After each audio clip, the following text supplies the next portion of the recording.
Well, hello everybody and welcome back to another episode of the My Love of Golf podcast. Yes, it's a Rossco and Rocket special, just a short and sweet Rossco and Rocket to kick off the 2021, I don't know what we call it, the Rossco and Rocket season. We've made a commitment to each other that we're going to continue the whole Rossco and Rocket theme.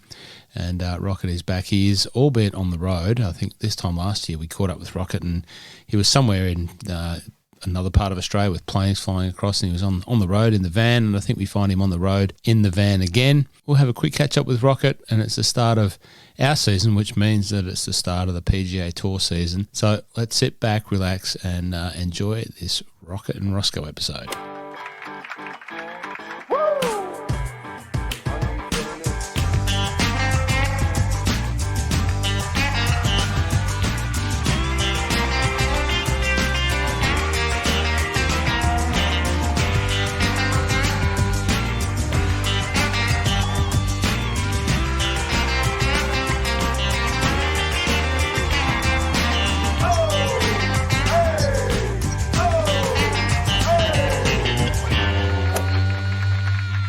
Rocket, up there on the road. Rocket on the road. How are you, sir? You well?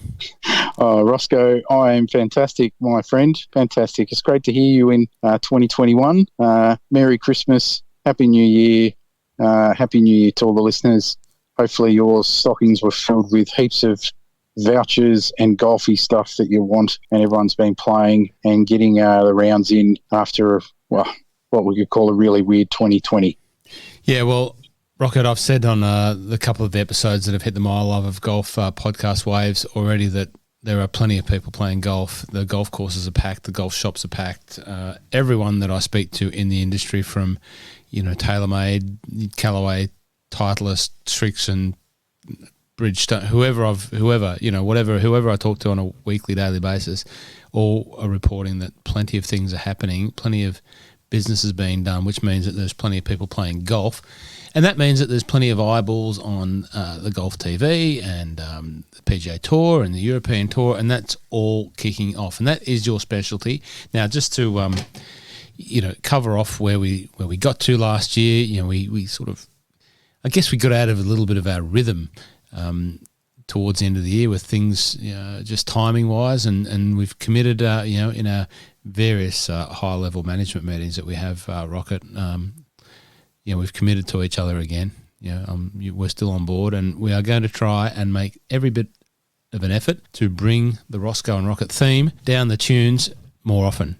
Do we agree? 100% agree. And yes, the practice green there at PK is definitely a very, very apt boardroom that we can sit around and discuss the strategy and the ongoing plans for the Rossco and Rocket podcast. I was just about to think it may even call for the reintroduction of the mobile podcast studio, but especially for where I am at the moment, I'm in the van. Well, you are in a mobile podcast. I'm in the van. It's raining. The rat bags are not asleep. So I've thought about moving into the mobile podcast studio, but I'm not 100% sure. I'll see how I go. Well, I think we can if we do convene down at, on the putting green and the chipping green and the practice ranges. We have been sort of catching up in the off season. I'm sure we can find a quiet place now in the COVID friendly PK clubhouse to catch up and record some stuff. So that's not a bad idea. Let's work on doing that. Now, there's been a little bit of tour action in the time that we haven't spoke. We think we last spoke just before the Masters, and then not really much since, but not a huge wraparound season last year because it was a bit disjointed, so not really too much to report. But we sort of moved straight into the Sony Tournament of Champions, which was just run and won last weekend, and a bit ironically run and won not necessarily by a champion of the tour, which usually is a tour winner from the previous year, but Harris English definitely wasn't a tour winner of the previous year. Thoughts on that, Rocket? So, yeah, Harris English making the tournament and a heap of others that didn't win. And I think that obviously had to do with, a shortened, impacted season in 2020. So there's a lot of tournaments that weren't played. So to at least have a full field, I don't even know what the criteria was. I'm assuming it must have been, where they finished in the FedEx Cup points. So if they were, hadn't already qualified with a victory, were they within the top 30 or, top 40 or something like that in the FedEx Cup. So they would qualify for the Tournament of Champions at Kapalua. And I was keeping a bit of an eye on, just the scores and things like that. And Harris English was sort of leading at the midway mark. And, it was really good to see someone who's been a bit of a journeyman on the tour, had obviously come out with a lot of expectation. And, it's been 8 years since he won. So, big, tall, lanky dude with a big, long swing and, being able to win and play against young Joachim Niemann, so that's a really good effort from him. Decent field, bit of a birdie fest. There was a little bit of controversy, that floated around the tournament, but overall, it's a Tournament of Champions. It's like it's a no-cut event. It's kind of borderline bit of hit and giggle, and it's a good start to the season. Yeah, it's a good course, good fun course to watch a bit of golf. And like you, I didn't watch get to see, unfortunately, too much because I was working all weekend, keeping the good golfers of Melbourne happy. But I didn't get to see a lot of it. But the parts that I do see and certainly reflect on, it's a good fun course to watch. It's a bit wide, so they can smash it, and you can. The really interesting thing, seeing all the different shot shapes and shot types, and it really does bring out, your ability on that course to see the different shot shapes. That sort of always intrigues me. You see the high bombers, and you see the guys that hit it low, and the few that still hit the little bit of a right to left draw, and you get a few good views down there. But people can just bomb it, and there's birdie central in many cases. So I guess if you're playing in it, it's a good, and you play well, and you get, somewhere between minus 17 and minus 25, you're feeling pretty good going into the next season because you've shot pretty low and you've had a few birdies. And it's a confidence game, so it doesn't matter if you make a birdie's a birdie. So you're always going to feel good, and you put that in the memory bank. So yeah, but as you said, a great, I thought a pretty strong field. Justin Thomas, Ryan Palmer, he had a bit of controversy around there when he took that drop and stamped down a divot, and people called him on fixing the divot where he thought his ball might be going to roll. That was a bit of a boil over, but the big news from the big fella, one of our other favourites, and often talked about on the My Love of Golf podcast, was Big John Rahm and his equipment change and the big mega dollar deal. What do you think about that? You're a TaylorMade guy. He's left your camp and he's moved over to Callaway. Well, apparently he was using Callaway all through college. So a lot of the equipment he's going back to is kind of similar to what he was using through college. So, and that sort of made its way out a few days after the announcement. So I was thinking of, oh, here we go. We've got going to have a Justin Rose Honda thing all over again. But if this is equipment he's used when going through college and he had a stellar college and amateur career, then probably makes sense. And at the same time, he becomes probably their new number one guy, because if you think about him at TaylorMade, he's kind of almost like not even the third wheel. He's almost like the fifth or sixth wheel, because you've got Tiger, Rory, DJ, even Colin, Matty Wolf, even Jay Day. So, John Rahm becomes like an afterthought. I think Jay Day, and I haven't done any research on this, but I think Jay Day is out of the roster. He might be looking for a new club, maybe not a deal, but the rumor was that he's looking, might be trying different bits and pieces. I'm not sure that he's in the roster anymore, but I could be wrong.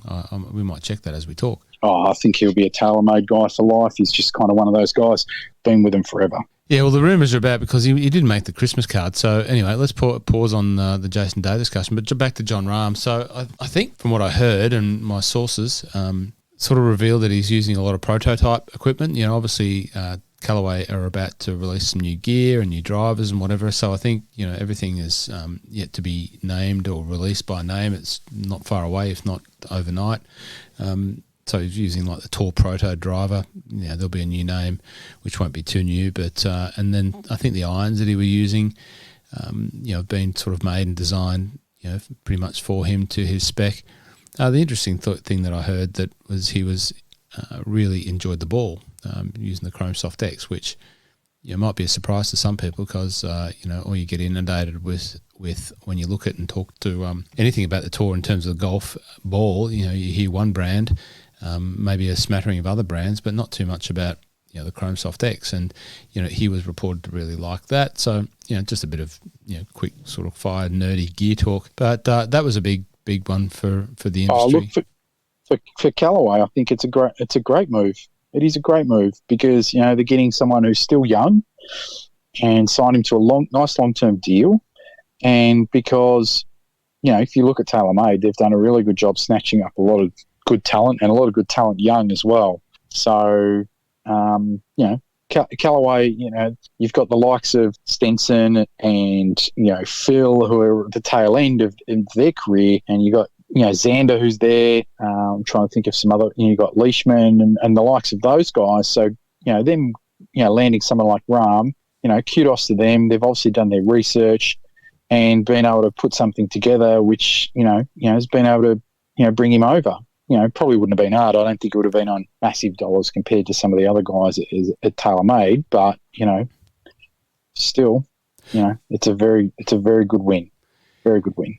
Well, we don't know about the dollars. We can only speculate, like we all do. But as John Rahm moves out of the TaylorMade roster, there is one big inclusion. Probably another favourite of the podcast. I think he's a favourite of yours, Rocket. The man with the hair. The man with the hair, Tommy Fleetwood. What do you think about that? Because he's been a long-term, no brand ambassador. I think at one stage he had a Strixon 5 iron and he had a different other set of irons, and he's used a few different woods. And I remember talking to Benji from TaylorMade in the fitting studio when he was up doing some work in Japan for the Zozo, and following around Tommy and trying out some new fairway woods, trying to get a couple of fairways into his bag. So he's been a tinkerer for a while, but I was surprised that he locked in, but maybe it's dollars. But, I believe everything that I've heard. He really loves the equipment and he's looking forward to sort of dialing all of that in. But what do you think about when Tommy jumps into a single brand bed? Maybe that was the one that might have been forcing like a Rahm out, potentially, or they'll know that they needed to, replace Rahm with someone else from the European Tour side of it. He's obviously been using a lot of the equipment already, and it's a pretty good strategy in a way. It's like being a no-brand guy completely, and then you just create your own personal brand, and then through your own play and personality, and then you just make yourself really attractive to the manufacturers. And that's the question. If this is really comes down to marketing. And put your marketing director's hat on, and you're faced with the choice of the two, Rahm and Fleetwood, who shifts the needle more?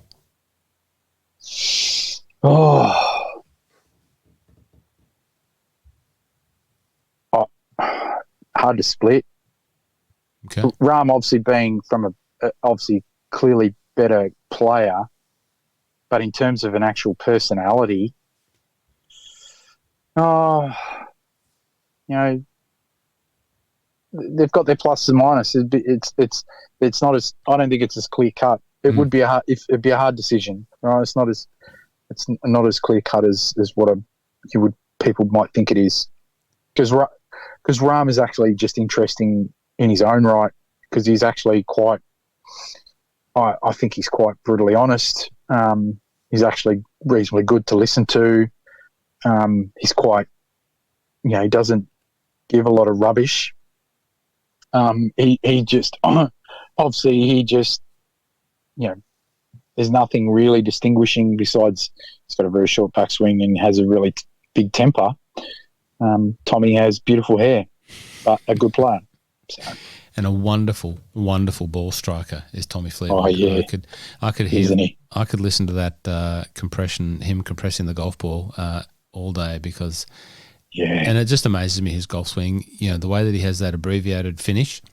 And is able to hit it at probably close to 100 miles an hour for a 7-iron, and I don't know what his driver speed is, but I'm going to tip that it's up there around above tour average, about 120s or something like that. Just with that sort of little abbreviated follow through, just means it is a very beautiful swing. It's very classic. It's a very strong bunt, let's say that, and I think he's the ball striking envy of a lot of players, and also just general everyday golfers like you and me. But there you go, and certainly hair envy from my end because I don't have any of that stuff. So it's been a while. So yeah, good on you, Tommy. Well done. So the next tournament is the Sony Open at Waialae. Seth Rayner course. It's not as Seth Rayner as it used to be, but there's still elements of it. I think Gil Hant or Tom Doak did a renovation there a few years back. So, and this is actually probably one of my favourite tournaments on that early swing. One, because of the time zone, and second of all, usually produce a really good field. There's a really good field at the Sony Open, and it's quite an entertaining tournament. So, we've got the mullet is defending. That's Cam Smith, the other man with hair. It's not Tommy Fleetwood style, but it's a little bit more Aussie battler. He's really making a name for himself just with his hair. The Moulet. The Moulet, that's it. So Cam Smith defending. Got a pretty good Aussie field playing. So we've got Adam Scott, Matty Jones, the Leash, Cam Davis. I can't remember if there's any other Australians playing. I was sort of doing a bit of a scan. Reen Gibson. Oh, yep. And then Baz.com. Baz.com. Oh, he's got to keep playing just to pay for all his kids. He's got more than me. Couple of Kiwis in the field. Wilco's yep. in, and Danny Lee.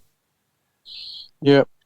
And then really it's just, I've already gone early because of his form from this week, and it's, it's a perfect course. It's nice and tight.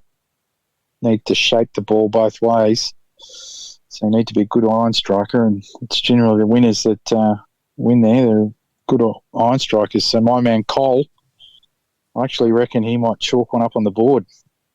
I'm going early. Okay. You're going with the Morikawa man. So you don't think the Moulet, the Aussie Moulet, can go back-to-back? Back-to-back's always hard. Look, he's probably going to finish in the top 10 because he's been playing really well just before the Masters, and then even just a few events after the Masters. And, I just think if I feel like he's just got a little bit more confidence. I think that, we'll call it this time last year, he'd just come off the President's Cup, and, this was the culmination of the confidence that he found at the President's Cup. You think about he took down JT, who was at the time, world number 4 in the world, head-to-head at Royal Melbourne. And I yes, we had all those interruptions, but I think the Masters was almost like the him finding again that belief of, he really belongs out here and he can mix it regardless of, he's not the longest hitter, but the thing is though, he's a scrapper, he's a fighter, and he just knows how to get the ball around and just get the job done. No nonsense, no flash, just can get it done. So I think he'll contend. I don't think back-to-back, but, he's going to make a fist of it, that's for sure. Okay. And, if we just cast back for a moment, we did last year the Players' Review. We gave a few awards, sort of without notice. But, if you cast back to last year, Rocket, who would you give your POTY Player of the Year? Who would you rack that up to? Last year? Yeah, last year. Oh, Dustin Johnson. Yeah, undeniable. Can't disagree. Oh, it, it, it's think about the man that second event back at the Memorial shot 80-80. And you think about after he did that, he had a few weeks off and he comes out, and you think about from the PGA onwards how he played through to the end of the year. Yeah. And then I know we haven't done a Masters recap because of many extenuating circumstances, but he was just devastating. He just showed it's almost like I remember back to that 2017 form before he hurt himself before the Masters, and he was on this tear and everyone was waiting for him to explode. I think this was him finding it again. And he found a groove, and he was player of the year, like hands down. Not even close. It's not even close. It's interesting if you cast back, and I haven't listened back to the audio, but I'm pretty sure that we got a little bit nervous for DJ after he shot that 80-80, and we might have discussed that at some time, saying that we're not sure where this is going, but whether he listened, probably not. But he certainly used something as motivation to turn it around and finish off the year. I heard an interview with him afterwards, and someone said, "Oh, you shot 80-80. How are you feeling?" He goes, "Oh, I played bad. I missed the cut. I'm going to go home and rest for a few weeks." Yep. He went fishing on the new boat that he bought. As you do. Now, as I do, speaking of DJ, I've got the perfect practice putting mat behind me, which you've also got, and thanks for. So I tell you what, I'm missing that thing. I can give you the tip. I can't believe you didn't put it in the van and just tuck it under the folder away and just pull it out. Just pull it out down there in the annex and just roll a few. Put it out in the beautiful tarred roadways adorning the Queensland caravan parks there, Rocket, and just rolled a few rocks. But that would have been quite funny, actually. But I had a little hit today, actually, at Sandy Links. And we won't talk too much about Sandy Links because I'm playing the other OCM developed course next Wednesday at Lonsdale. So Sandy Links today at Lonsdale. But my putting form, Rocket, and that's been my sort of bugbear, that in the short game. But let me tell you, the work that I put in during lockdown is really starting to bear fruit. And I think partly the putting form is due to the DJ endorsed, because he's on the front cover of the big box that the perfect practice putting mat comes in. But I've been using that, and every time I walk past the room, it's barely I stop. There's a time goes past where I don't stop in and just roll 10 4-footers in a row, and I don't answer the call from Mrs. My Love of Golf to come and do the dishes until the 10th one's been dropped, and my inside 4 feet now is rock solid, Rocket. I'm just putting that out there now because I'm expecting big things. I can say that, because everyone knows how long it was between me playing in 2020 from February to, where was it, like November or whatever it was. So that 6-7 week period where I had the practice putting mat, and I was able to use it for that 6 or 7 week period, made a massive difference. Because usually when I come back from a decent break of 3 to 4 months, if there's one thing that ruins my rounds, it's on the greens, because as everyone knows, you lose a bit of touch. But for some reason on the greens, I all of a sudden I gain the touch of a blacksmith. And the 3 jiggles and the 4 jiggles can be a little bit more predominant than they should be. And it takes a few weeks to get back into some sort of groove. But I can honestly say the only rust was my ball striking. My work on the greens was really solid. So I can put it. I can truly say that mat, just being able to have it there to be able to just go and just stroke a few every now and then it's worth more than the investment for your own sanity and your own game on a weekly basis. People, that's not an ad. We both paid for our putting mats that we use, but it is an endorsement for practicing. It's a must. I actually think it's a must. Practicing your golf. And I've already had a few people that I know, and they're getting new equipment and stuff like that. And one of the things I'm recommending is making sure they actually get that putting mat. It is amazing.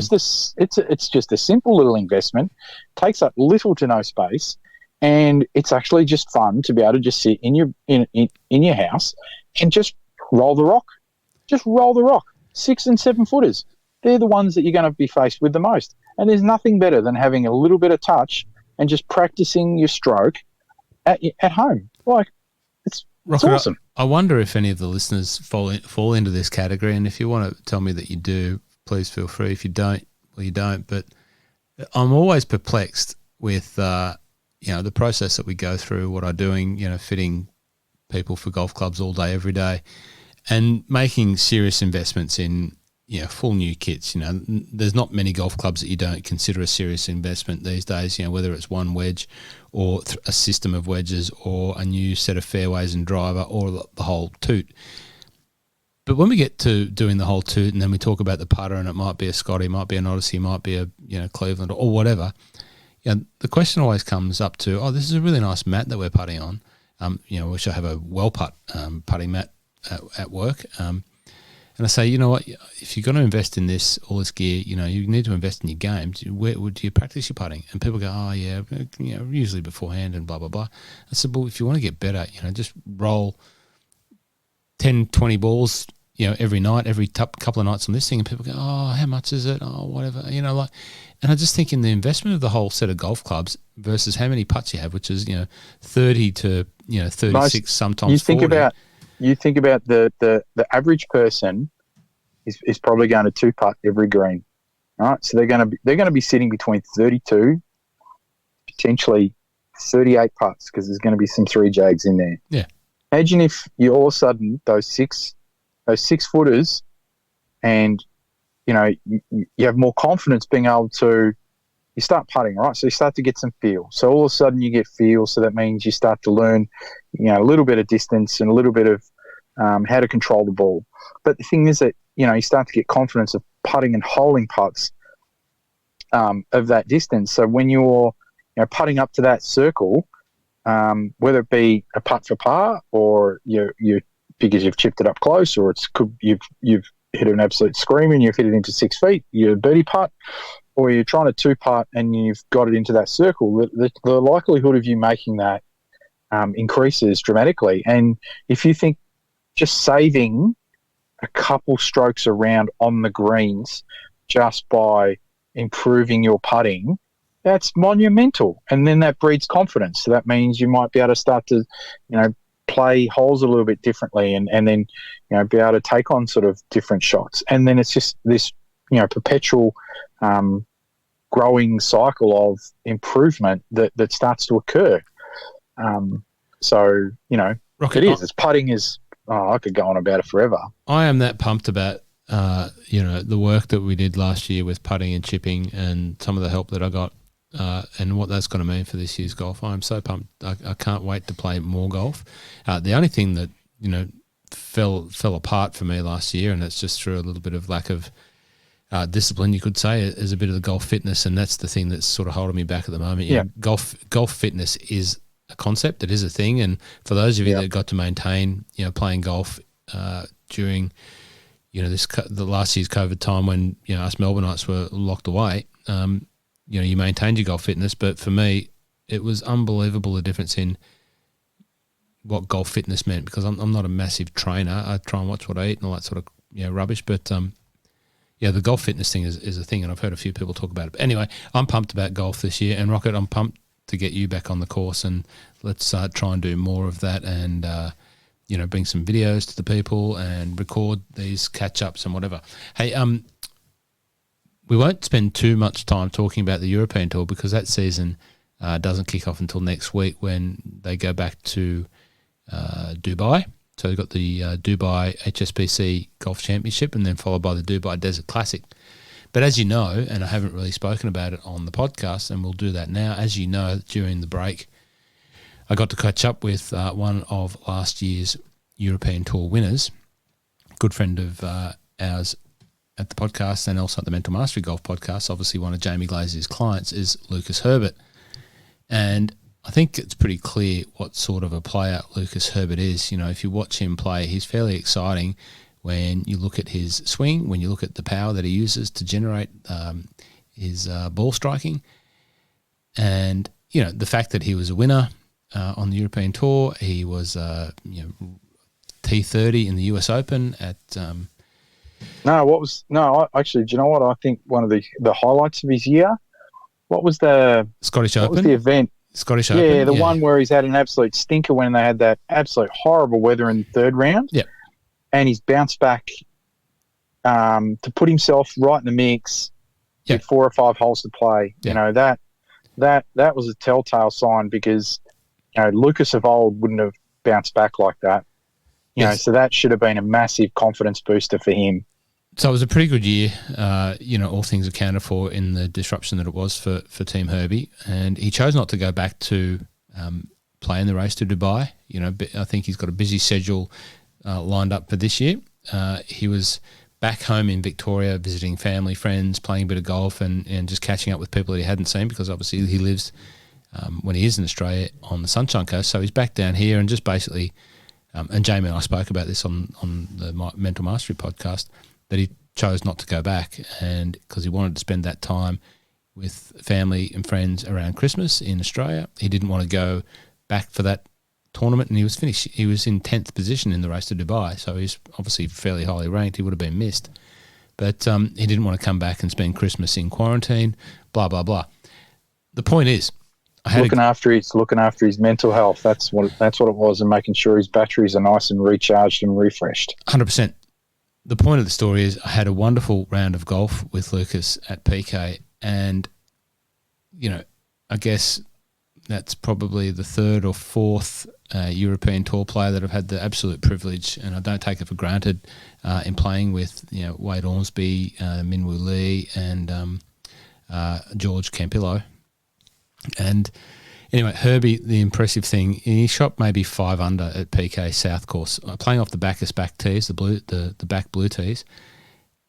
He played with golf clubs, Rocket, that were probably older than you and I put together. I know. I saw it. He's playing off the back tees with old gear, and it wasn't even a full set either, was it?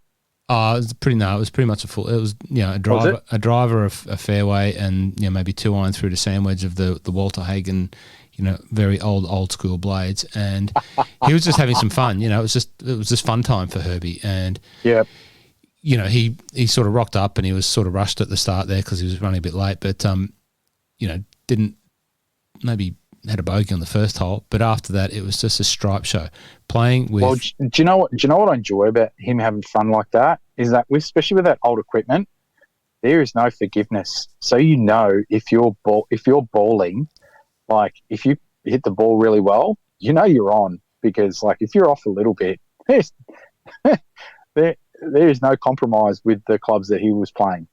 The only manipulation of the clubs, I believe, from what I could see and what we talked about, was he put a set of Golf Pride Tour Velvet cords on, and that was it. And they were just tied it up. You know, there was no shaft changing, nothing like that. And he just flushed it. And it just made me think a lot about golf equipment, the ball, all of these things that we talk about, you know, the rollbacks, how far the ball goes, the equipment, the ball strikers, and blah, blah, blah, blah, blah.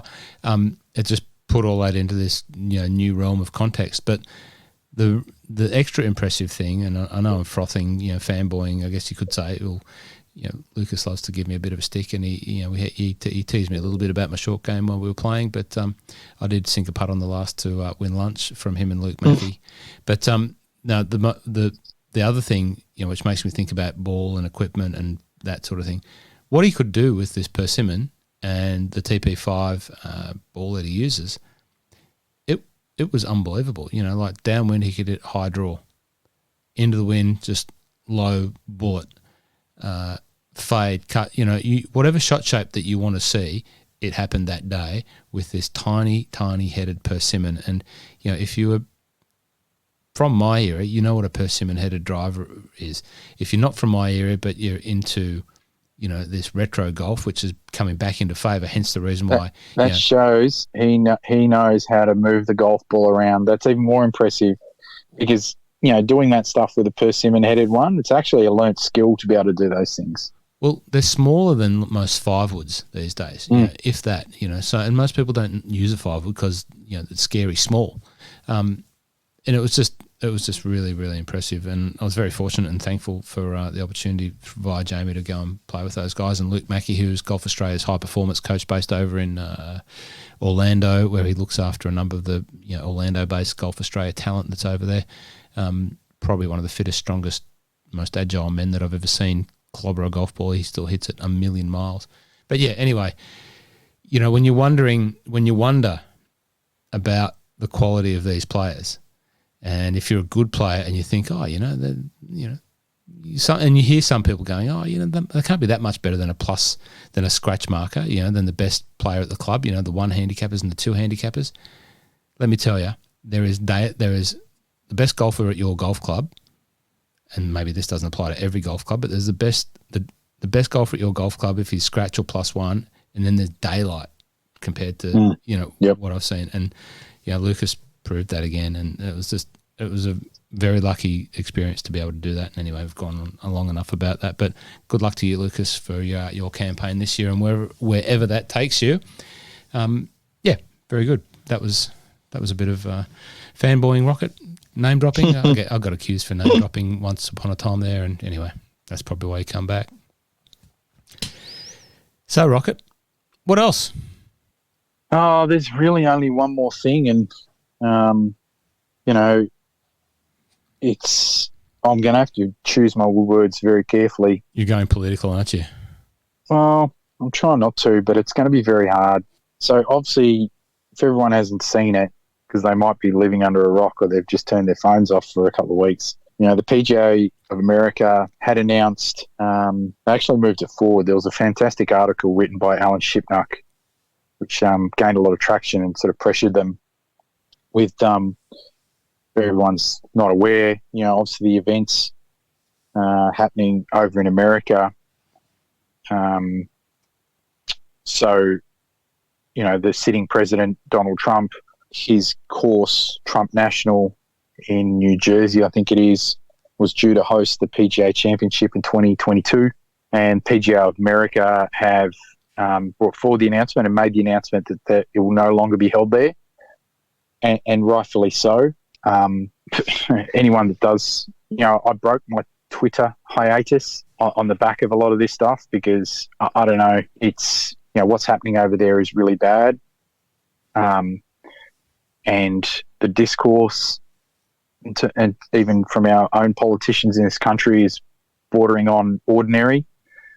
You know, this is quite simply, you know, there's no wiggle room in this one. This is very much, there's two sides of the fence to this one, and you have a sitting president who effectively has incited a riot and with his own sympathisers have tried to stage a coup to overthrow a democratically elected government.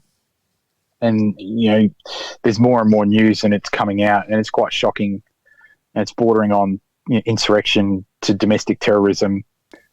And, you know, you cannot, there's no wiggle room for this sort of stuff. It's just, I guess, Rod, you know, like, I think, as you said, unless you've been living under a rock, you know, you've followed the news of what's happening, and at the risk of getting you even more wound up, because I see your tweets and I see your Instagrams and all that, and you're obviously very passionate about world affairs, and, you know, you're probably one of the go-to people that I go to for commentary and thought around that when I'm looking to, you know, balance my own sort of viewpoints. But the risk of, you know, over politicizing this part of the conversation, you know, I guess the point that we're getting to is the action of the PGA. It was very interesting to see them react so quickly to what was happening, and, you know, I think fairly dramatically in withdrawing that tournament from that course. And it just, to me, says how deeply held this thought is through, you know, all factions of America.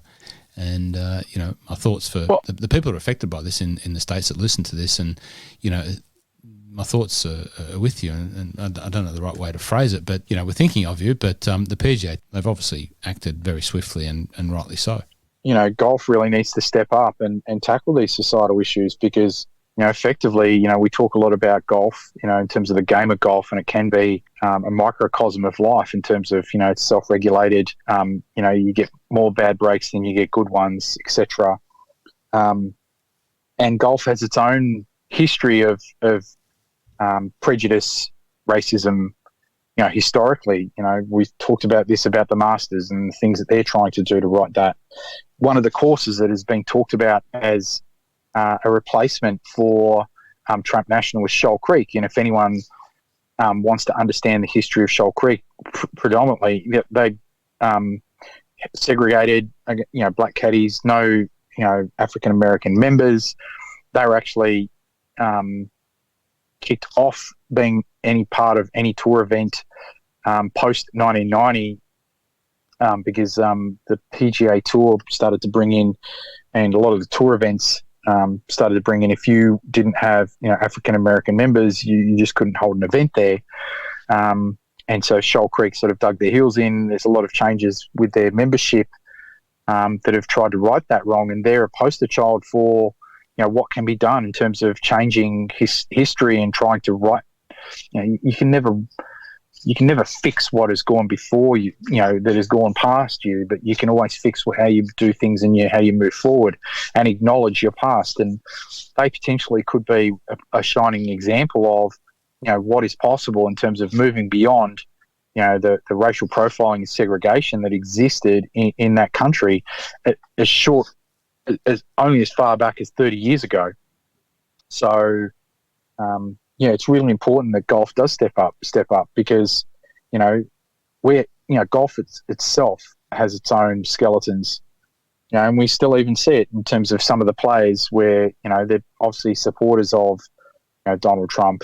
We've had Jack and Greg being vocal supporters of the president. We haven't, and I'm not being cheeky by asking them, on social media for their comments about their support, and do they continue to support this person, because there's no wiggle room in this. There's nowhere to hide. The person that we're talking about here is shown for what he is. And there's a PGA Tour player who was quite vocal post the riots, and he's copped a lot of flack, and I think he's even taken down his Twitter account now because he's basically just a vocal supporter. And how many other tour players potentially hold those sort of views, which are quite, as far as I'm concerned, they're just racist views, because that's what they're supporting. They're supporting fascism. They're supporting racism. I know I'm probably going to have to put a pin in where I'm going right now, because I don't want to get wound up and turn this into some sort of, political podcast that we could be tuning into CNN or anything like that. But no. It's a really serious issue, and I don't take it lightly. And I'm really offended that our government, our own federal government, have taken these things. They've had more of an issue that he was banned from Twitter for inciting riots than actually denouncing his actions as a sitting president trying to overthrow a democratic government. Rodney? in the age of information, ignorance today is a choice. And I'll leave it at that. Rod, your commentary is always valued. Yeah, we will leave it at that. We'll get back to the golf. And yes, if anyone wants to talk to me about that, I can talk about it offline. I'm sorry, but it was just yes, it was a golf thing, and I know I can get so wound up about this because, everyone should be looking out for our fellow human beings, regardless of the color of their skin or where they're from and stuff like that. It's just, it really touches a part of me that just lights a fire.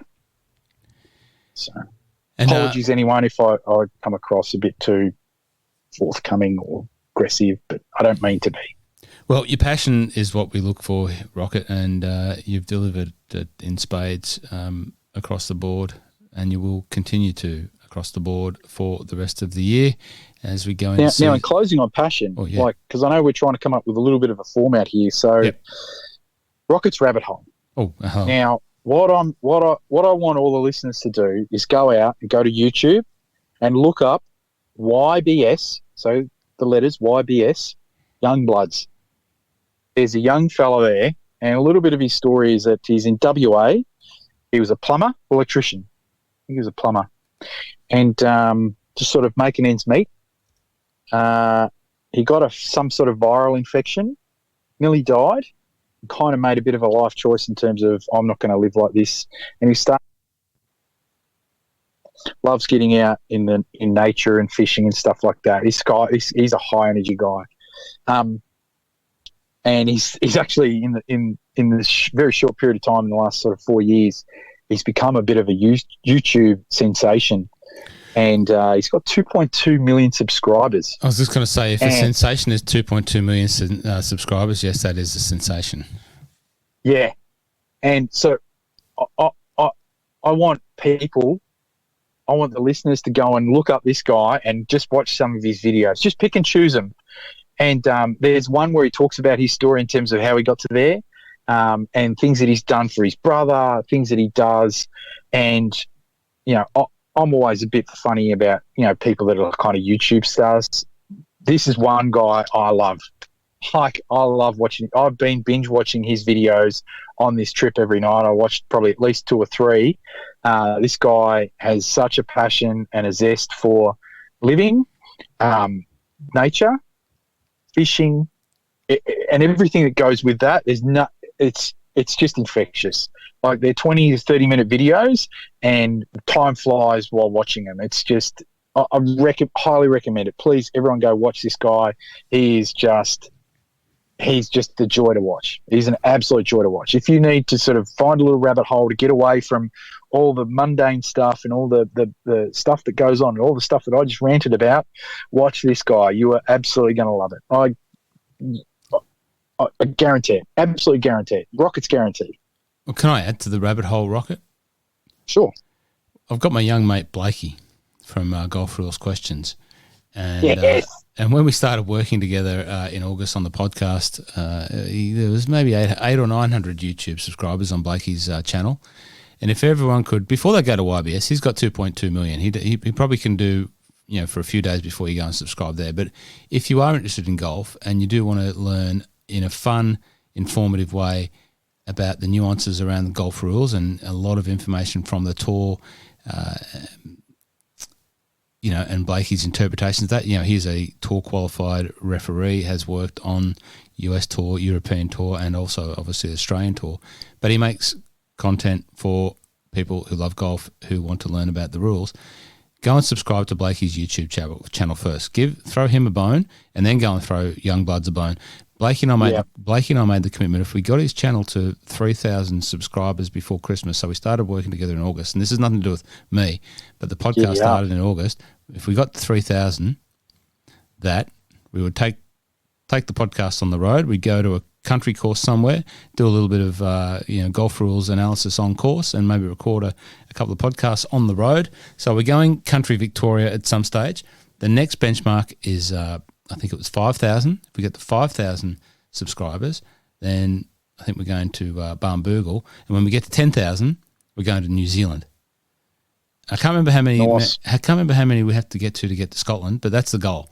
The goal is, you know, we just set these benchmarks. There's no money in YouTube at that level. You know, maybe YBS is getting paid to do his thing, but Blakey's just passionate. He's a passionate golf guy, and so at some stage we're going up country to play some golf, and then we hope to get to Barnbougle, New Zealand, and then Scotland. That's the ultimate goal in our little YouTube. We made a little video today down at Sandy Links, and it was all fun.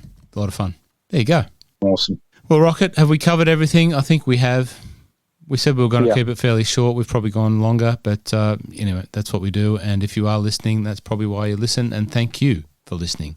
Rocket, I'm going to love you and leave you. You can get back into the tin lids in the big podcast studio. Get out of the mobile podcast studio. Get into the road show podcast studio.